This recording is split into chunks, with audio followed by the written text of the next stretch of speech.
9:00 ng gabi nang dumating sa Montenegro Hotel si Elias at Annika. Puno ng paghanga ang makikita sa mata ng mga kababaihan na naroon. Lihim na pangiti si Annika, dahil masaya siyang may mga babaeng humahanga sa kanyang asawa. Hindi naman may tatangi na napakagwapo ng kanyang asawa, lalo na ngayong gabi.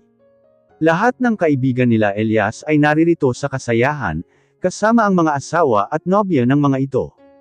Ate Annika, salubong sa kanila ni Ella. Tiningnan niya ito mula ulo hanggang paa.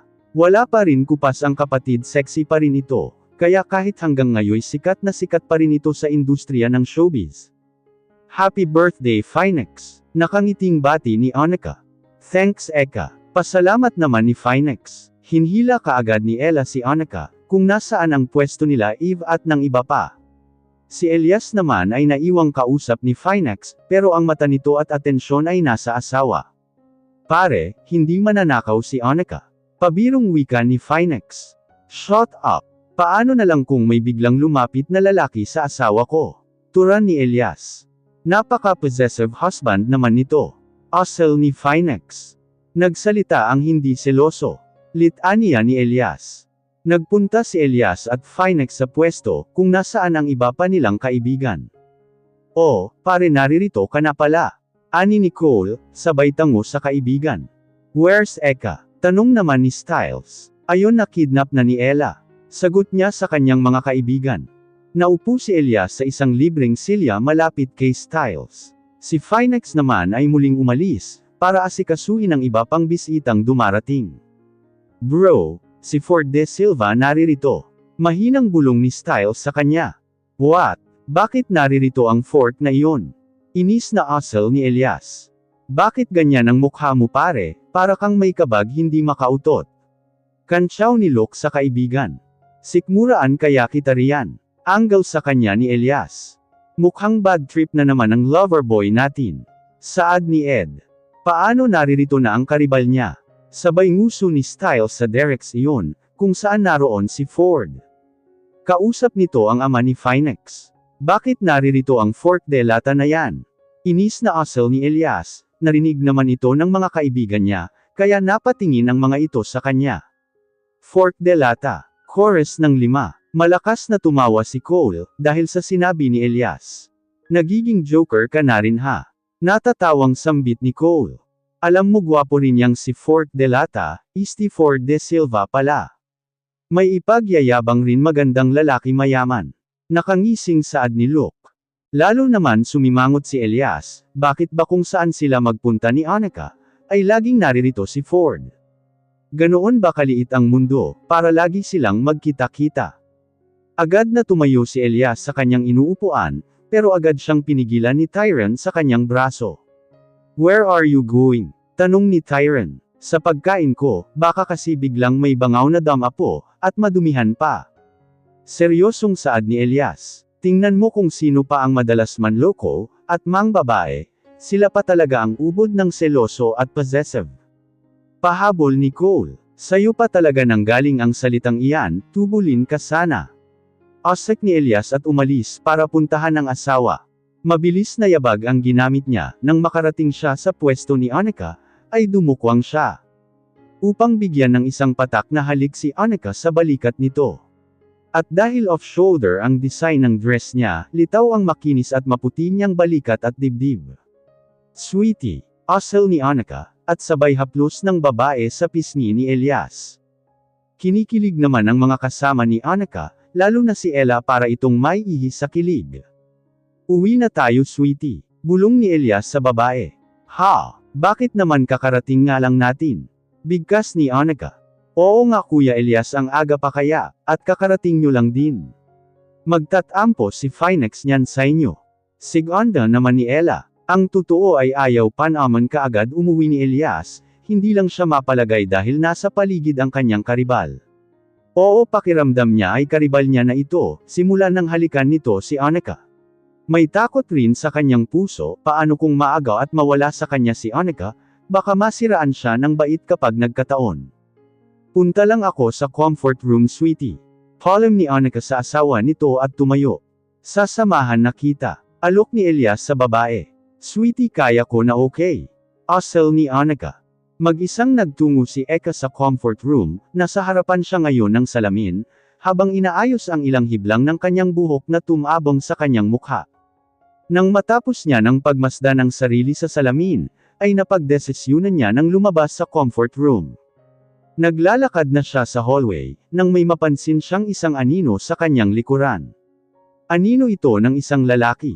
Agad naman ginapang ng kaba si Eka sa isip niya, ay baka masamang tao ito, at kung anong gawing masama sa kanya.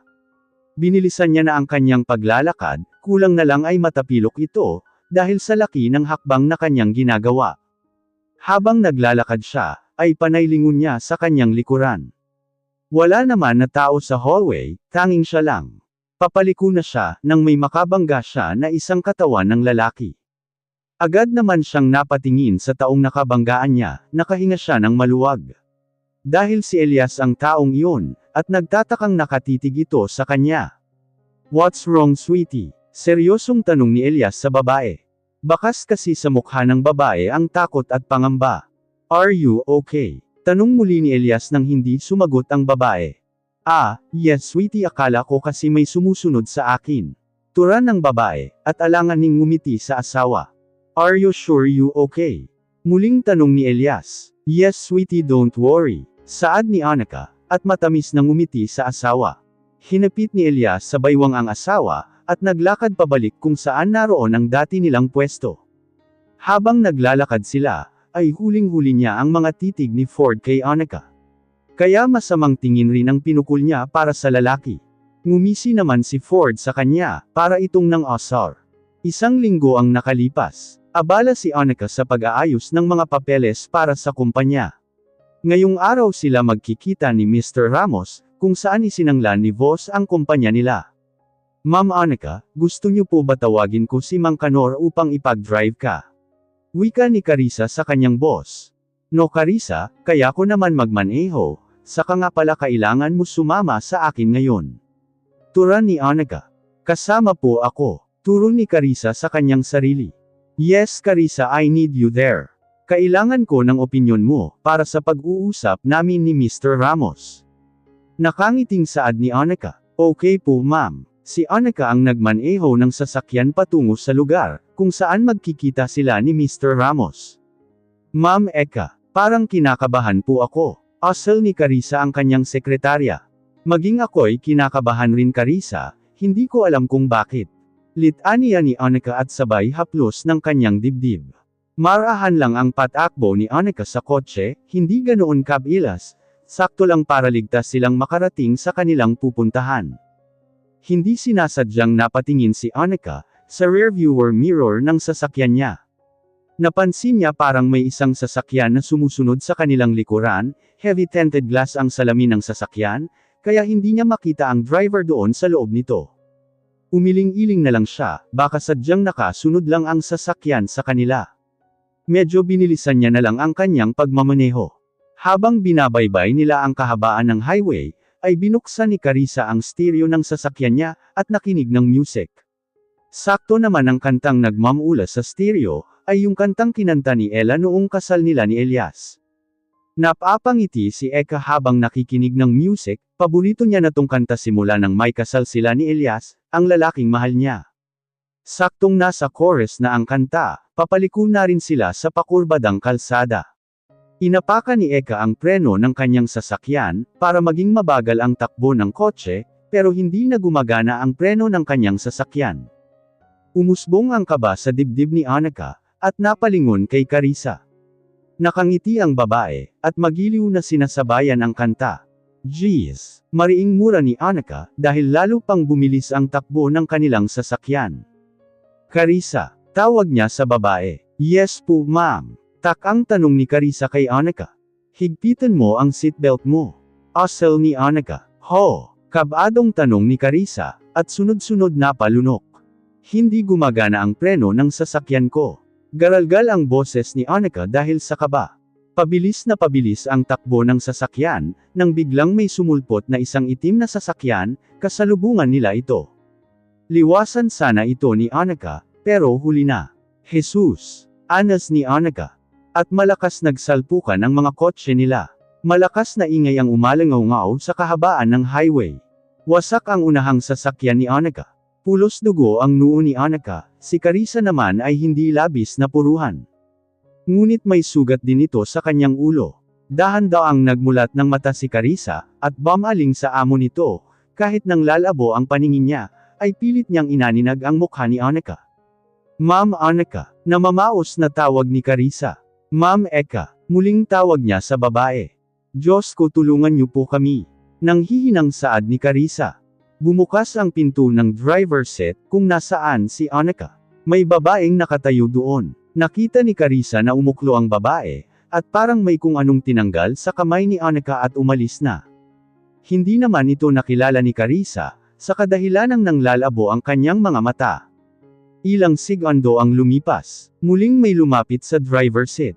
Nakatingin lang si Carissa sa lalaking nakatayo sa labas ng pinto ng driver's seat, at may kung anong hinugot sa bandang likuran nito. Kahit malabo ang kanyang paningin, ay hindi siya pwedeng magkamali, armas ang hawak nito, at tinutok kay Annika. Pakiusap, huwag mong gawin yan kay Ma'am Annika. Hirap na sabi ni Carissa. Malakas na pumutok ang kaya napapikit si Carissa sa sobrang takot. Ilang minuto rin nakapikit si Carissa, dala ng takot ay nanganginig rin ang buong katawan nito. Nang muling magmulat ng kanyang mata si Carissa, ay medyo naging maayos ang kanyang paningin. Pero nagtaka siya dahil wala na si Annika sa kinauupuan nito. Inikat niya ang buong paningin niya sa loob ng sasakyan, pero wala siyang makitang bakas ng babae. Tanging sandals na lang nito ang naiwan. Kahit hirap siya kumilos ay tinanggal niya ang seatbelt sa kanyang katawan, at pilit binubuksan ang pinto ng passenger seat. Nang makalabas siya, ay may ilang taong nagtatakbuhan papalapit sa pinangyarihan ng aksidente. Iika-ikang umikot si Carissa sa kabilang side ng kotse, nipatikip siya ng kanyang bibig dahil sa nakita. May isang lalaking nakahandusay doon, malapit sa pinto ng driver's seat. May sugat ito banda sa kanang braso, halatang tama ng armas. Humihinga pa naman ang lalaki. Pero wala itong malay. Ma'am Eka, sigaw ni Carissa, at inilibot ang paningin sa paligid. Natuon ang kanyang atensyon sa itim na sasakyang nakabanggaan nila. May lalaking lumabas mula sa driver's seat, may mga dugo ito sa noo. Pag-iwang-giwang itong naglakad patungo sa kabilang side ng sasakyan, at binuksan ang pinto ng passenger seat. Mula sa loob ng sasakyan, ay nilabas ng lalaki ang isang magandang babae, at marahang hinaga sa semento. Beatrice, wake up! Sigaw ng lalaki habang sini-CPR ng lalaki ang babae. No baby, please wake up. Huwag mo akong iwan. Umiiyak na turan ng lalaki. Wala nang buhay ang babae, dahil labis itong napuruhan. Napatingin ang lalaki kay Carissa, matalim ang titig nito sa babae, na parang siya ang sinisisi. Agad naman nag-blackout ang paningin ni Carissa, at bumagsak ang katawan nito sa semento. Carissa, please tell me nasaan ang asawa ko. Umiiyak na turan ni Elias sa harapan ni Carissa. Nang malaman ni Elias ang nangyari, ay mabilis siya nagtungo sa hospital, kung saan dinala si Carissa.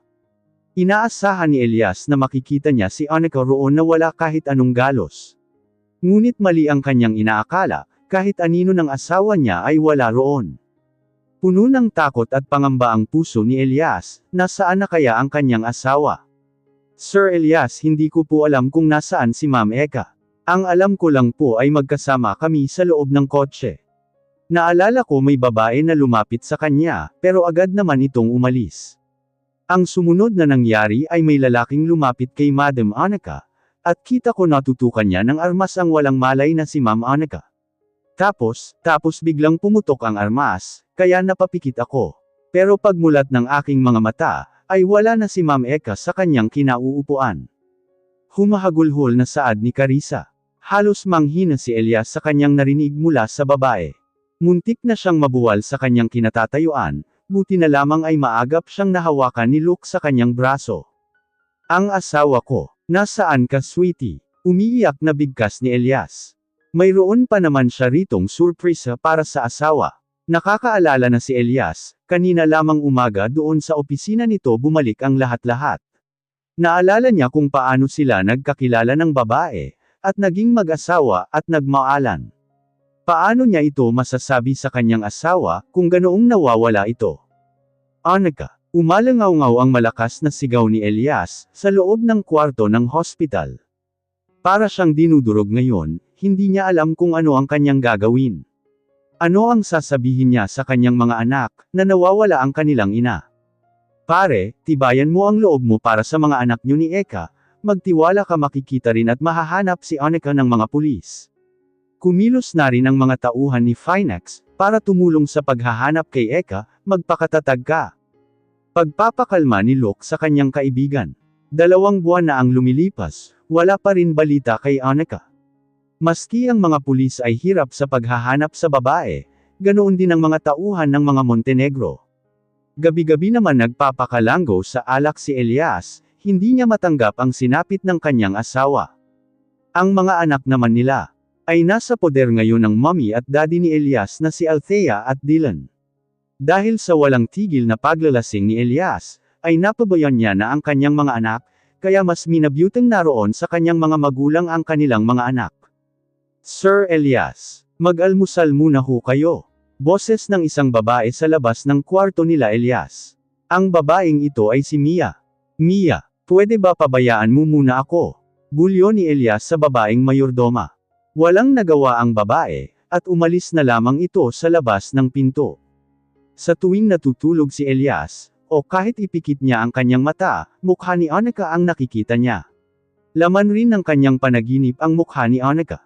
Sa 1 buwan pa lang na hindi niya nakikita si Annika, ay para na siyang mababaliw. Paano pa kaya kung mahabang panahon niya ito hindi makita, baka ikamatay niya na ito. Kinabukasan ay nagpunta ang mga pulis na may hawak sa kaso ni Annika. Ayaw sana lumabas ni Elias sa kanilang kwarto, pero kailangan niyang harapin ang mga pulis. Gulo-gulo ang buhok ni Elias nang bumaba sa hagdan. Nang makarating siya sa malawak na sofa ng mansion. Mukha ng kanyang mga kaibigan ang nadatnan niya, may 3 pulis rin ang nakaupo sa mahabang sofa. Napangiwi ang mga kaibigan niya, nang makita ang kalagayan at itsura ngayon ni Elias. Napabayan na nito ang kanyang sarili, medyo hamaba na ang balbas nito sa kanyang mukha. At halatang hindi pa ito nakakaligo. Lalong kumunat ang noo ng 5 niyang kaibigan, nang madapo ang mga mata nito sa hawak ni Elias. Isang bote ng alak na nangangalahati na, halatang lasing ang lalaki, dahil hindi ito makapaglakad ng maayos. Bakit kayo naririto? Nahanap niyo na ba ang asawa ko? Bigkas ni Elias sa mga pulis, at pasalampak na naupo sa single couch, at sabay tunggan ng alak sa bote. I'm sorry Mr. Falcon, ginawa namin ang lahat ng aming makakaya, para mahanap ang asawa mo, pero mahirap kasi. Lalo na walang testigo na pwedeng magturo, kung sino ang kumuha sa asawa mo. Litanya ng isang pulis. Masamang tingin ang pinukol ni Elias sa isang pulis na nagsalita. So, nagpunta lang ba kayo dito sa pamamahay ko, para sabihin ang salitang sorry? Mga wala kayong silbi, binabayaran ko kayo ng malaki, para hanapin ang asawa ko. Bulyo ni Elias sa mga pulis, at malakas na ibinato ni Elias ang bote ng alak na hawak nito. Halos magkapera per aso ito. Magsilayas kayo sa pamamahay ko, mga wala kayong silbi. Mariin na wika ni Elias. Nagpaalam na ang 3 pulis kay Elias. Nang makaalis ang 3 pulis, ay matamang tinitigan siya ng mga kaibigan niya, malaki ang pinagbago ng lalaki. Nagiging bugnutin ito, madalas ay masungit at palaging bad trip. Dude, anong nangyayari sa'yo? Pinababayaan mo na ang mga anak mo, lalo na ang sarili mo. Sambit ni Styles. Paano kung biglang bumalik si Annika, at makita kang nagkakaganyan? Sa palagay mo ba matutuwa siya, sa oras na makita kang ganyan ka-miserable? Kastigo sa kanya ni Cole. Pare, umayos ka, kailangan mo magpakatatag lalo na ngayon. Kailangan ka ng mga anak mo, ipaalala ko lang sa'yo hindi namatay si Annika. Buhay siya pare, nawawala lang siya. Come on, mga lalaki tayo, kailangan natin maging matibay, at matatag sa mga ganitong problema. Litanya ni Tyron at tumayo mula sa pagkakaupo, at naglakad papalapit sa pwesto ni Elias. Nasasabi niyo yan, kasi hindi kayo ang nakakaranas ng problema ko. Kung alam niyo lang kung anong hirap ang pinagdadaanan ko ngayon. Para akong mababaliw, miss na miss ko na si Annika. Alam niyo naman hindi ba? Kung gaano ko kamahal si Annika, simula noon maging hanggang ngayon. Umiiyak na sabi ni Elias. Lumapit na rin sa kanya ang iba pa niyang kaibigan, at mahigpit siyang hinawakan sa kanyang balikat. We're here pare, hindi ka namin iiwan. Solid ang pagkakaibigan natin dito, kung nasasaktan ka, nasasaktan rin kami, mahalaga si Annika sa amin, lalo na sa mga asawa namin. Masakit sa amin na nakikita kang ganyan. Elias, please lumaban ka naman para sa mga anak mo, sa mga anak niyo ni Annika. Malungkot na saad ni Ed. Pagsubok lang yan pare, kayang-kaya mo yan, ikaw pa ba? Isa kang falco na walang inuurungan na kahit anong problema. Pagpapalakas ng loob ni Luke sa kaibigan. Darating ang oras na magkikita muli kayo ni Annika, babalik siya pare, magtiwala ka lang. Dagdag ni Styles. Lumipas ang 8 buwan, wala pa ring balita kay Annika. Medyo naging maayos na rin naman si Elias, bumalik na ito sa kanyang kumpanya upang magtrabaho. Habang hindi pa bumabalik ang kanyang asawa, ay siya ang tumutugon sa mga pangangailangan ng mga bata. Sinasamahan niya ang triplets matulog tuwing gabi, siya na rin minsan ang naghahatid sundo sa mga anak niya mula sa school. Kailangan niya maging matatag, para sa kanyang mga anak. Ngayon ay araw ng linggo, naririto sila sa malawak na pavilion sa kanilang mansyon. Tuwing weekend ay dumadalaw ang mga kaibigan niya dito, kasama ang mga asawa at nobya ng mga ito. Nakatitig lang si Elias sa kanyang mga anak, habang nakikipaglaro sa mga anak ng kanyang mga kaibigan. Naririto rin si Ella at si Phoenix. Alam niyo, nagtataka lang ako, kung bakit bigla na lang nawala si Jana na parang bula. Nagtatakang saad ni Ella. Hindi kaya, may kinalaman ang bruhang iyon sa pagkawala ng ate mo. Siganda ni Eve. Hindi yun malabong mangyari girls, bukod kasi sa malaki ang pagkagusto niya kay Elias, ay balak niya talagang maghiganta para kay Trina. Sabat naman ni Valentine, sa oras na magtagpo ang mga landas namin ng bruhang iyon, sisiguraduhin ko talagang matalang niya ang walang latay. Matigas na sambit ni Ella. Sumapit ang gabi ng December 24. 5 oras bago sumapit ang Pasko. Abala ang mga katulong sa mansyon ni Elias, dahil sa gaganaping piging mamayang alas 12 ng gabi. Si Ella at Phoenix ay naririto sa mansyon ni Elias, dito sila mag-celebrate ng Pasko, kasama si David ang ama ni Ella at Annika. Si Althea at Dylan ay dumating rin kanina, dahil sinundo ng mga ito si Samantha sa airport. Dito sa Pilipinas magpapasko si Samantha, kasama ang nag-iisang anak nitong lalaki na si Wix Eleazar. Mama, bulalas ng triplets nang makita si Samantha papasok sa pinto ng mansion, galing ito sa pavilion bitbit ang inihaw na baboy. At dahil talagang magkamukha si Eka at Samantha, ay madalas siyang napagkakamalan ng triplets. Lalo na noong dumating siya mula sa airport. Labis ang saya ng mga bata, nang makita nila si Samantha. Except kay Leo, dahil kilala na siya nito mula pa noon. Hey, babies, I'm not your mama, okay? I'm Tita Mommy. Nakangiting wika ni Samantha sa mga bata. I miss my mama, kailan po kaya siya babalik po? Naluluhang tura ni Treshella, isa sa mga triplets. Me too, chorus na sabi ni Alika at Elika. Kids, wag kayo malungkot, malay niyo bukas nandito na siya. Always pray kay Papa God na sana bumalik na siya, and I'm sure miss na rin kayo ng mama nyo. Pilit nang umiti si Samantha sa mga bata, ngayon niya lang rin nalaman na nawawala pala si Annika, labis ang awan na nararamdaman niya para sa mga bata. Nang sumapit ang alas 11 ng gabi, ay lahat sila nasa malawak na pavilion. Nakalatag ang mahabang lamesa, kung saan nakahanda ang masasarap na pagkain.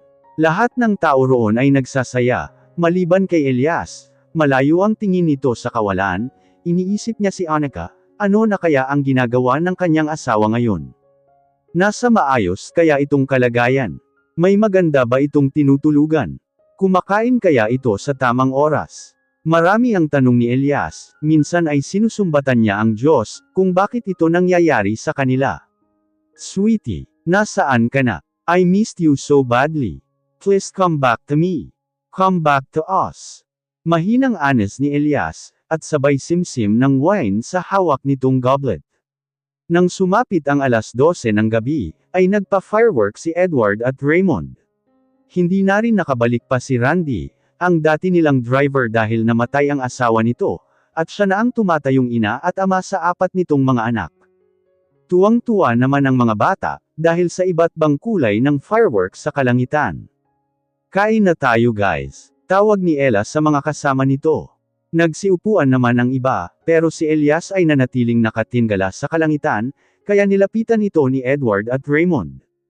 Boss, baka ho ma-stiff-neck kayo riyan. Biro ni Edward nang malapit kay Elias. I miss her. Mahinang bigkas niya. Huwag ka mawala ng pag-asa boss, babalik yun si Ma'am Annika, baka nga mamaya naririto na yun.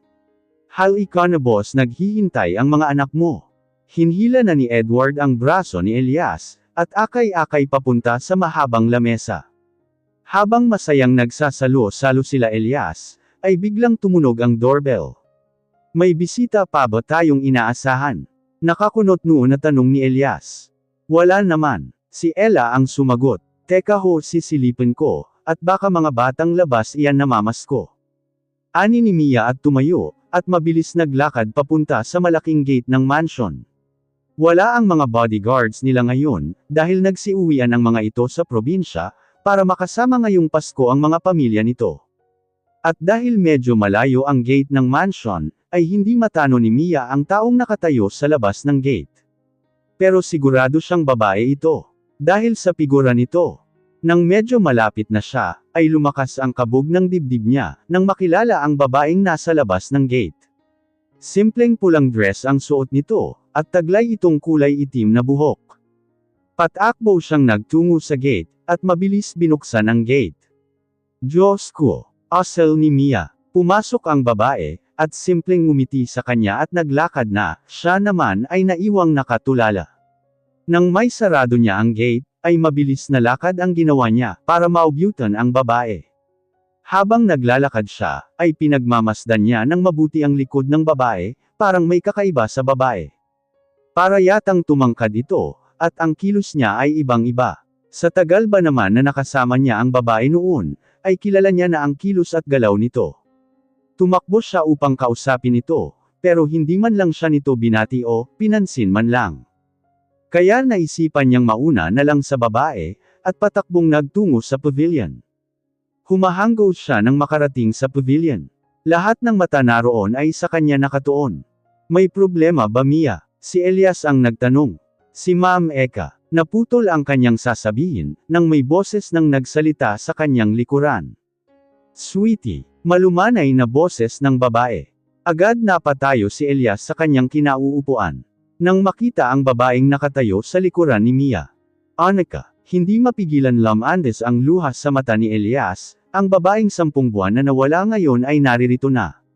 Mabilis tumayo si Elias, at patakbong nagtungo sa kinatatayuan ng babae, at mahigpit niya itong niyakap. Ang tagal ko naghintay na bumalik ka. I missed you so much. Kung panaginip lang ito, please, ayaw ko nang magising.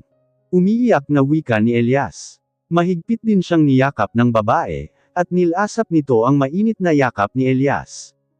I missed you too sweetie. Ginawa ko talaga ang lahat makabalik lamang sa'yo, sa inyo ng mga anak natin.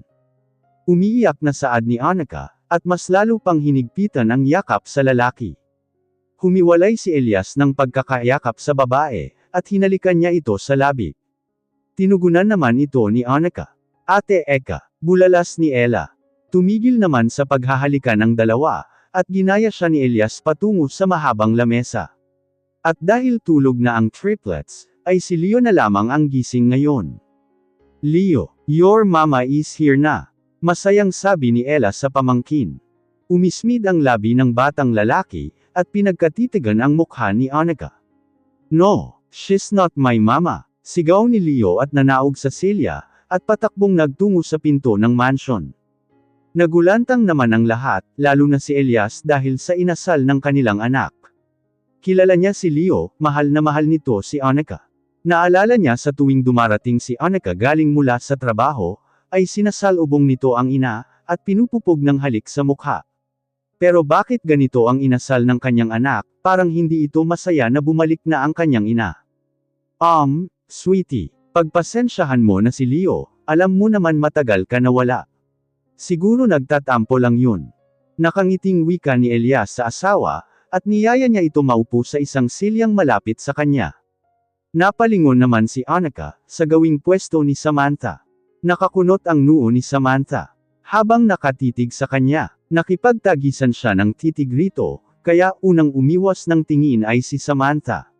Si David naman ay matagal rin nakatitig sa anak, bakit ganito ang kanyang nararamdaman parang kakaiba. Sa halip na matuwa siya ay kabaliktaran, para walang lukso ng dugo. Labis naman ang saya sa mukha ni Althea at Dylan, dahil nakikita nilang masaya si Elias sa pagbabalik ng asawa nito. Samantalang si Ella ay nakabusangot, dahil hindi man lang siya pinansin ng kanyang ate. Pakiramdam niya ay parang hindi siya nito na-miss.